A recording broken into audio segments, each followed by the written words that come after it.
Muore in sella alla moto del papà schiantandosi a 100 metri da casa. La tragedia a Villanova di Campo San Piero. A perdere la vita un 18enne originario di Mirano. Il dolore di familiari e amici sul luogo dell'incidente.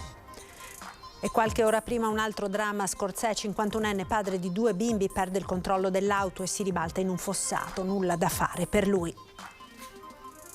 Il vice premier Salvini a Venezia è ottimista sull'autonomia anche se i tempi si allungano e promette con il presidenzialismo percorsi paralleli, ma da Treviso il presidente di ANCI tuona no a ricatti e lungaggini.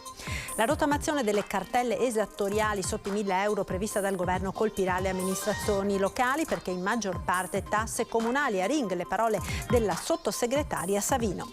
Uccide la madre malata e si toglie la vita, dolore e commozione a Mel per i funerali del 56enne e dell'anziana. Il parroco alla comunità: non tocca a noi giudicare. Mercoledì ad Altavilla Vicentina l'addio allo storico imprenditore delle giostre conosciuto in tutto il mondo. Sarà lutto cittadino in paese. Piazza dei Signori a Vicenza vestita di coperte colorate e fatte a mano. L'iniziativa in città per dire basta alla violenza sulle donne. Buonasera e ben ritrovati con l'edizione del Veneto dei nostri telegiornali. La cronaca in primo piano con l'ennesima tragedia della strada, quella che si è verificata oggi poco dopo l'ora di pranzo a Villanova di Campo San Piero. A perdere la vita in sella alla moto del papà un ragazzo di 18 anni. Ha percorso appena 100 metri, poi ha perso il controllo della moto ed è finito contro l'albero che costeggia la strada. Un colpo violentissimo che lo ha scagliato lontano 50 metri.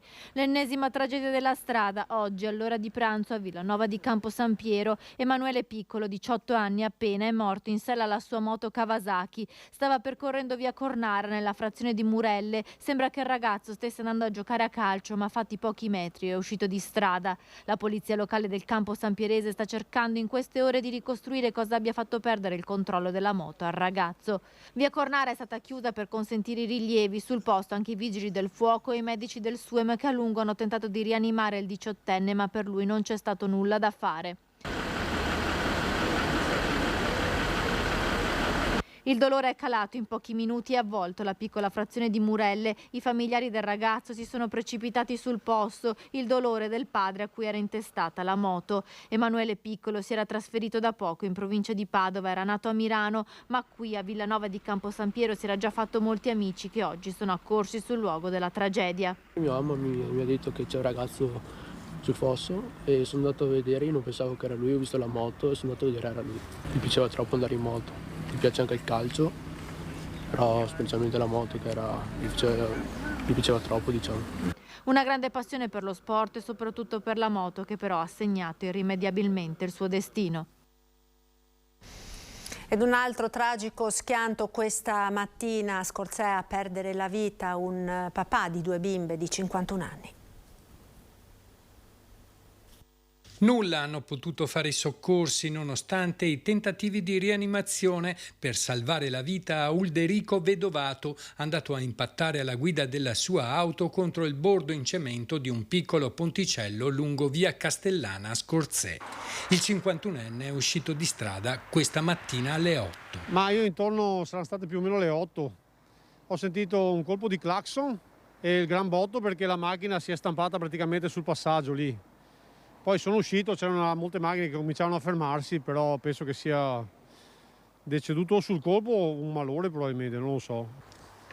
Nessun veicolo è stato coinvolto nell'incidente, sull'asfalto nemmeno una traccia di frenata, una fuoriuscita anomala in una via che la vittima conosceva bene, poco lontano vivevano i genitori. L'auto è uscita di strada dopo una curva, visibile la lunga scia lasciata dalle ruote nell'erba del fosso prima dell'impatto sul cemento in un tratto diventato rettilineo. La polizia locale ha deviato il traffico ed eseguito i rilievi per determinare le cause del sinistro, forse causato da una distrazione o da un malore. Il 51enne è rimasto dentro all'auto ribaltata fino all'arrivo dei vigili del fuoco intervenuti da Mestre e Mirano assieme al personale del SUEM.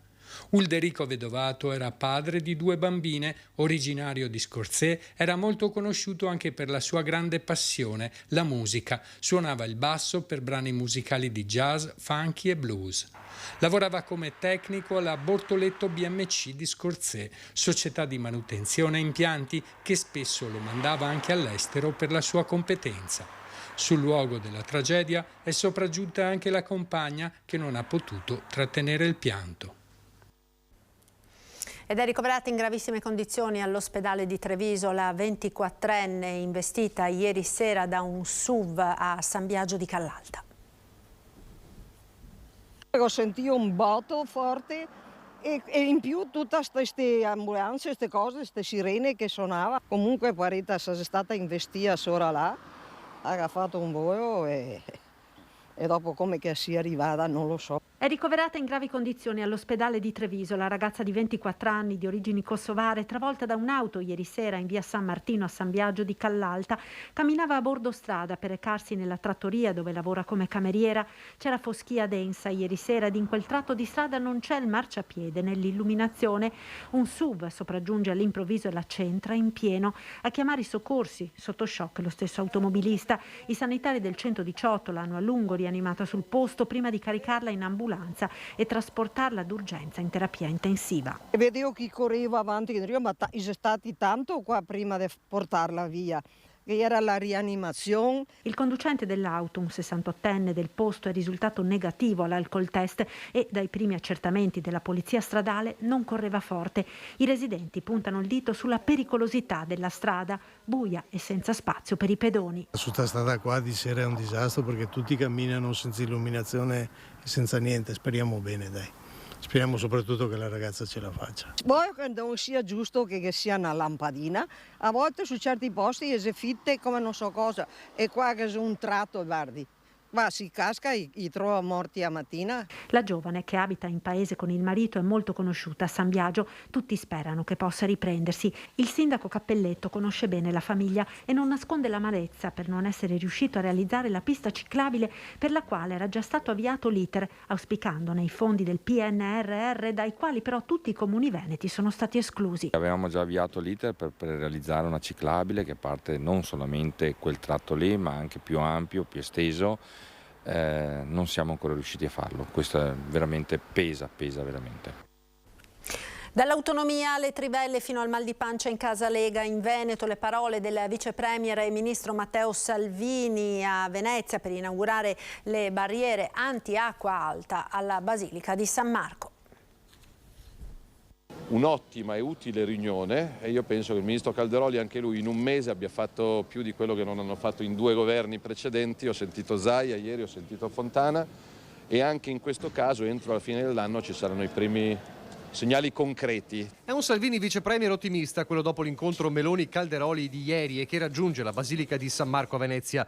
Ma il suo è un sorriso consapevole della guerra che ci sta dietro. E se Calderoli si dice disponibile in queste ore anche a riscrivere tutta la bozza, avendo avviato il confronto e ascoltando i suggerimenti di governatori e le richieste di buonsenso, il leader del Carroccio cerca di dettare i tempi allungatici di certo rispetto a quanto era stato detto in campagna elettorale. Entro l'anno si parte, l'obiettivo in Consiglio dei Ministri, con un testo che metta d'accordo tutti. Voi avete visto che c'è qualcuno che probabilmente non nel merito, ma per motivi politici dice di no a prescindere. Perplessità di Fratelli d'Italia? Chiacchiere per Salvini che non vede incompatibilità con il presidenzialismo chiesto dai meloniani. Sul presidenzialismo siamo tutti d'accordo e quindi ci sarà il rinnovo di un impegno che risale al 2012 e quindi è giusto andare avanti. Il presidenzialismo ovviamente deve riformare la Costituzione, quindi la Costituzione la riformi in 15 giorni.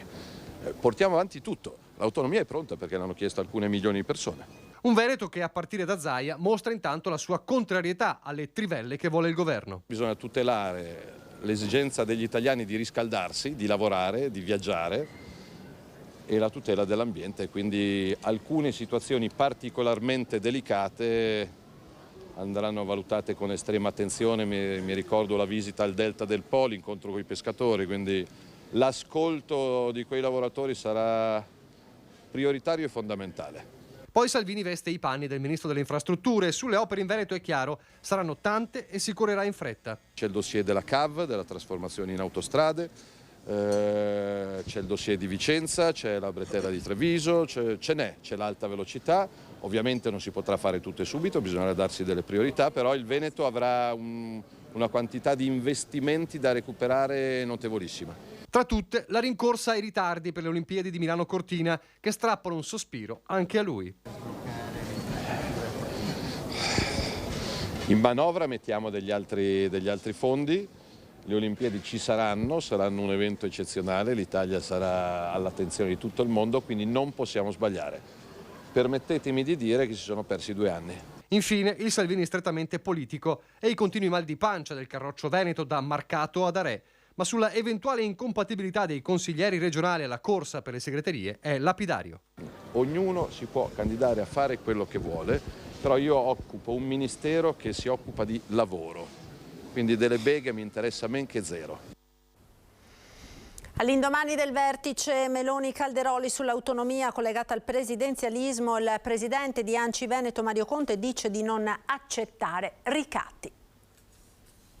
Non accettiamo lungaggini, non accettiamo ricatti, non accettiamo pacchetti che comprendono tante altre iniziative. L'autonomia è l'autonomia, se si vuole affrontare lo possono fare fin da subito, ci sono tutti gli elementi, gli studi per poter procedere e quindi, come è stato promesso ai cittadini in campagna elettorale, l'autonomia oggi deve passare dalle parole ai fatti. Da leghista e presidente di ANCI Veneto, Mario Conte ribadisce la linea, ovvero prima l'autonomia. I tempi di maturazione rispetto al presidenzialismo sono diversi, inutile negarlo, e questo nelle ore in cui si sta insinuando il sospetto che collegare le due riforme sia un modo per stoppare le istanze del Nord, come sottolineato in giornata anche da Carlo Calenda. Insomma, una tela di Penelope architettata dai Fratelli d'Italia ai danni della Lega. Conte non fa nomi né alimenta sospetti, ma il messaggio è comunque chiaro. Io non sopporto i pacchetti completi dove all'interno si mette di tutto e poi si vota, con un voto si votano 100.000 cose.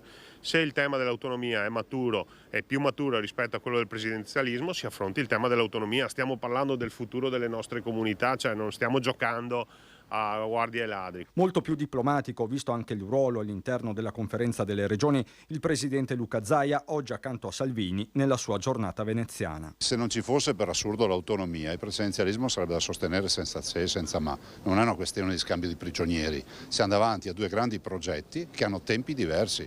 I compiti per casa, per l'autonomia li abbiamo fatti, sono passati 5 anni, il presidenzialismo lo sosteniamo, lo ha confermato il nostro segretario Salvini, ma noi andiamo avanti con l'autonomia.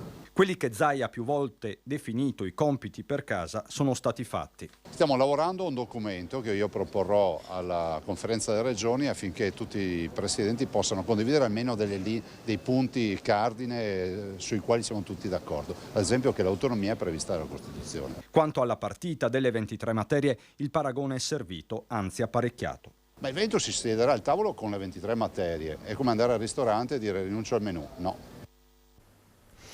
A proposito della legge di bilancio, la rottamazione delle cartelle esattoriali sotto i 1.000 euro prevista dal governo rischia di impattare sulle casse comunali già esigue. Per il caro bollette l'allarme viene dalla stessa sottosegretaria al Ministero dell'Economia e delle Finanze Sandra Savino di Forza Italia. Sentiamo le sue parole a Ring.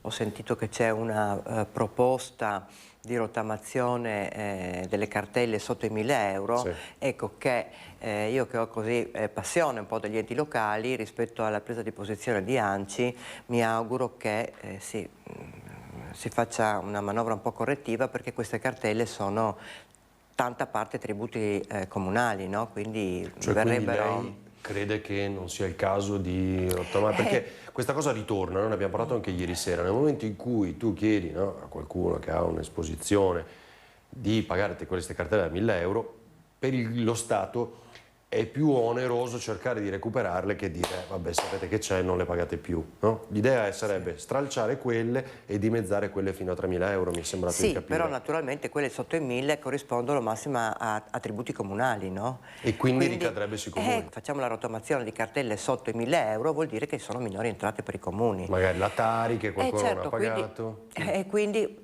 è chiaro che questa roba qua inevitabilmente si ripercuote poi sui bilanci dei comuni, no? Chiamerò comunque anche ANCI, cercherò di incontrarmi con ANCI, spero ecco, che venga fatto un ragionamento in questo senso, un ragionamento di buon senso, cercando di non abbandonare i comuni, no? Ci fermiamo ora per la pubblicità, linea alla regia, tra poco.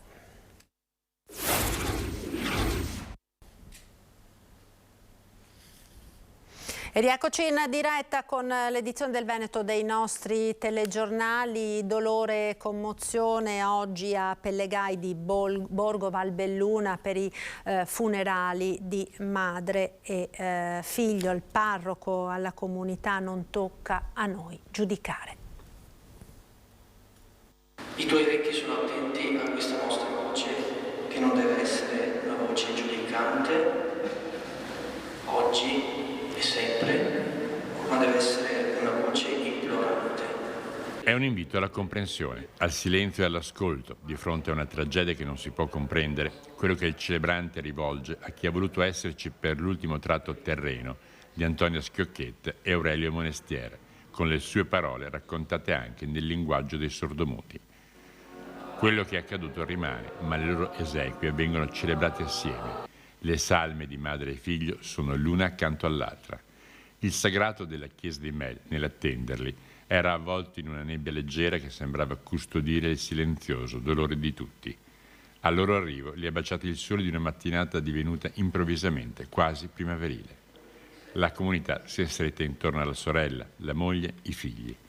Le loro lacrime sono rimaste private, come il loro dolore, di fronte al quale ci può essere solo silenzio e rispetto, e per chi ha il dono della fede, la speranza.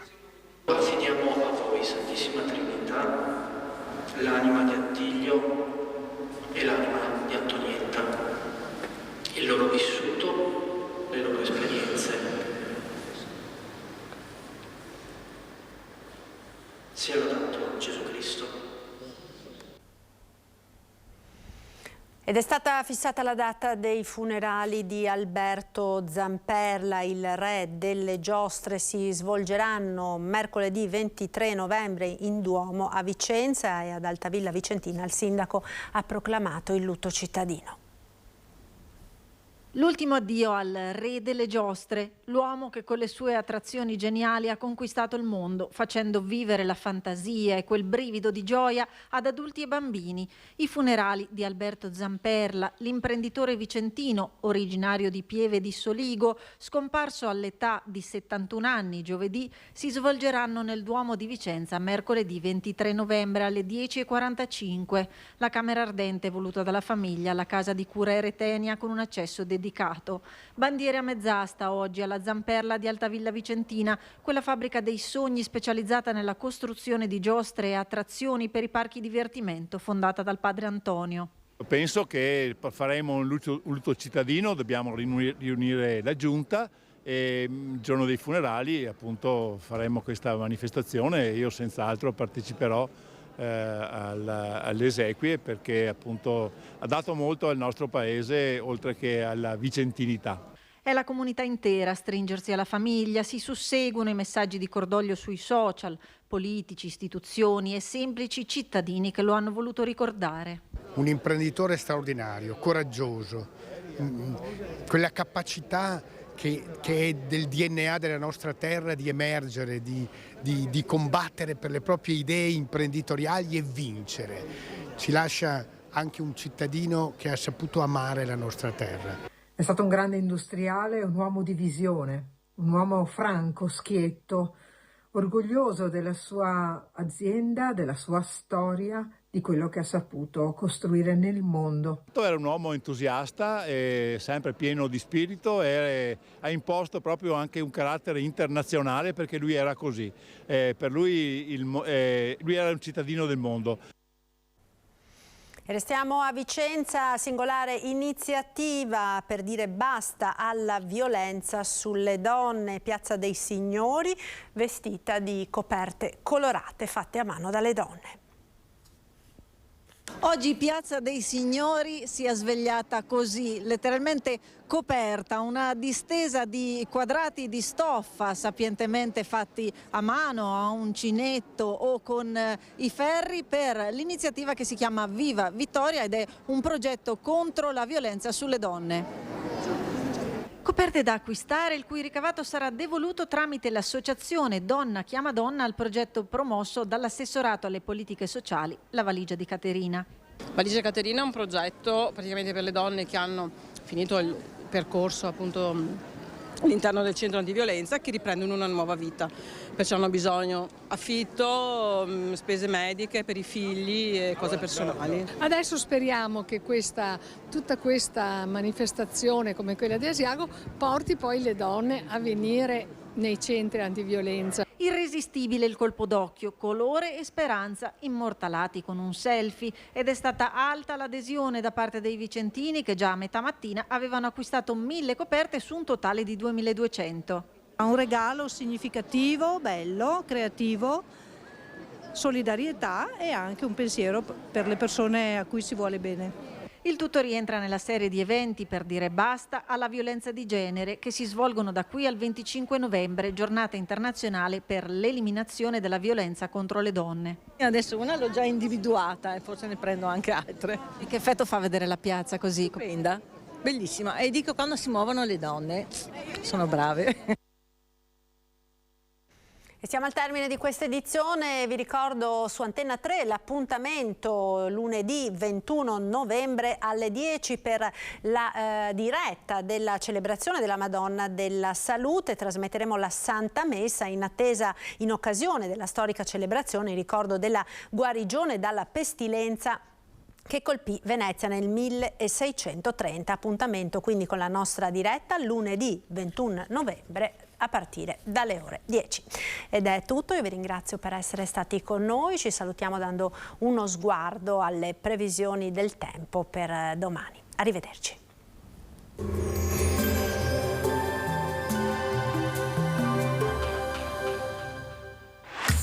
Non ammirare Vittorio Veneto, ma vieni a viverla. Scarica l'app. Bentrovati al meteo.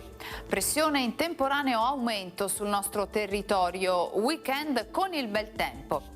Il dettaglio di domenica 20 novembre. Sul Veneto prevarrà il sole, cielo da sereno a poco nuvoloso, specie in serata. Al mattino soffierà bora moderata su costa e pianura limitrofa, in graduale poi attenuazione.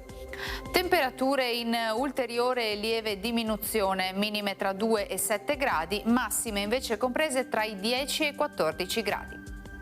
Spostiamoci ora sul Friuli Venezia Giulia, anche qui avremo un ampio soleggiamento, il cielo sarà terso salvo per qualche occasionale nube di passaggio. Bora forte sulla costa, specie a Trieste. Temperature minime sui 3-6 gradi, massime intorno ai 10-13 gradi. Infine diamo uno sguardo alla situazione del Trentino Alto Adige. Per domenica si prevede anche qui tempo soleggiato, con cielo spesso limpido o al massimo velato. Temperature minime intorno ai 3 gradi, massime sui 14 all'incirca. Dal meteo di Antenna 3 per ora è tutto, grazie per l'attenzione, arrivederci al prossimo aggiornamento.